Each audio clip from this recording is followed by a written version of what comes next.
एक समय की बात है, 4 छोटे छोटे खरगोश थे जिनके नाम थे फ्लॉप्सी, मॉप्सी, कॉटनटेल और पीटर।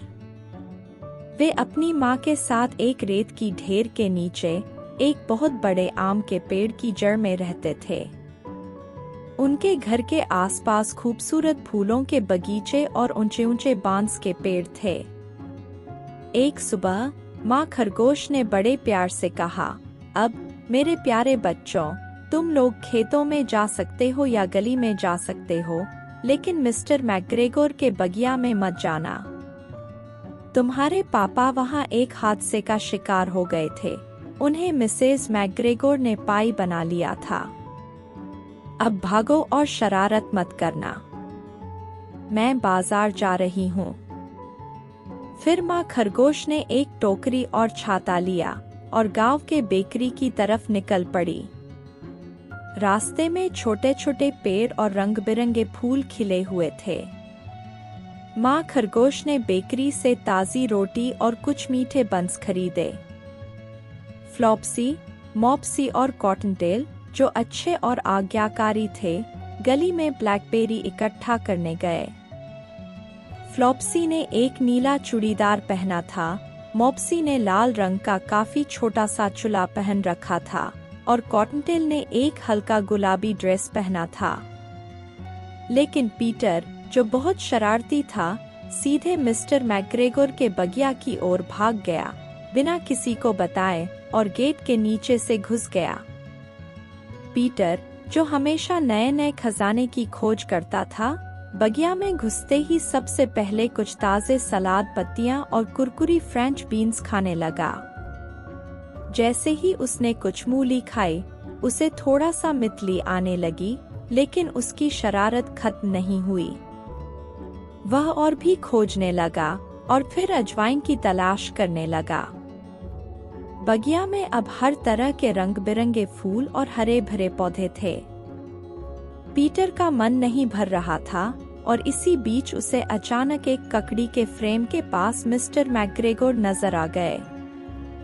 मिस्टर मैकग्रेगोर, जो एक ऊंचे और गठीले आदमी थे, अपने छोटे से खेत में हरे भरे पौधों के बीच एक कांटे से लगाकर छोटे छोटे पौधे लगा रहे थे। जब उन्होंने पीटर को देखा तो वह बहुत गुस्से में आ गए। वह कांटा लहराते हुए चिल्लाए, चोर, रुक जाओ। पीटर को घबराहट हुई और वह भागते हुए इधर उधर दौड़ने लगा, क्योंकि वह भूल चुका था कि गेट कहाँ है। उसने एक जूती गोभी के पौधों के बीच खोदी और दूसरी आलू की झाड़ी के पास। बगीचे में कई उबड़-खाबड़ रास्ते थे और पीटर को इसका पता नहीं था। पीटर और तेजी से दौड़ने लगा और तभी वह एक गूसबेरी के जाल में फंस गया। उसकी नई नीली जैकेट के बटन जाल में फंस गए और वह काफी परेशान हो गया। लेकिन वह जल्दी से अपने आप को बाहर खींचने की कोशिश करने लगा। तभी कुछ चिड़ियां आकर उसके पास आईं और उत्साहित होकर उसे अपनी मदद देने के लिए कहने लगीं। पीटर ने चिड़ियों को धन्यवाद कहा और बड़ी मुश्किल से बाहर निकला, लेकिन अपनी जैकेट वहीं छोड़ दी। मिस्टर मैकग्रेगोर, जो पीटर की तलाश कर रहे थे, अब उसके पीछे पूरी तरह से आ चुके थे। पीटर एक छोटे से टूल शेड में घुस गया और वहां पानी की एक बड़ी बाल्टी में कूद पड़ा। अब पीटर को लगता था कि वह बिल्कुल छिप चुका था, लेकिन उसने सुना कि मिस्टर मैकग्रेगोर एक छलने वाली छड़ी लेकर आ रहे थे। वह डर से कांपने लगा, लेकिन उसने देखा कि मिस्टर मैकग्रेगोर को उसे ढूंढने में अभी समय लगेगा। कुछ समय बाद पीटर को अचानक एक आवाज आई, केटिशु। पीटर को पता चला कि मिस्टर मैकग्रेगोर फिर से उसके पास पहुंच गए हैं। वह बिना समय गवाए टूल शेड की खिड़की से कूद पड़ा और बगीचे के पौधों को गिराते हुए भाग खड़ा हुआ। अब वह बगीचे के बीचों बीच था और उसे समझ में नहीं आ रहा था कि क्या करे। पीटर ने सोचा कि वह बगीचे के एक बंद दरवाजे से बाहर निकल सकता है, लेकिन दरवाजा बंद था। उसे बहुत गुस्सा आया, और फिर वह वापस बगीचे में घूमते हुए एक तालाब के पास पहुंच गया। वहां एक सफेद बिल्ली थी जो एक झील के ऊपर मछलियों को घूर रही थी। पीटर थोड़ा डरते हुए बिल्ली के पास गया और फिर तेजी से वहां से निकलने का फैसला किया। वह बहुत डर था कि कहीं बिल्ली उसे पकड़ न ले।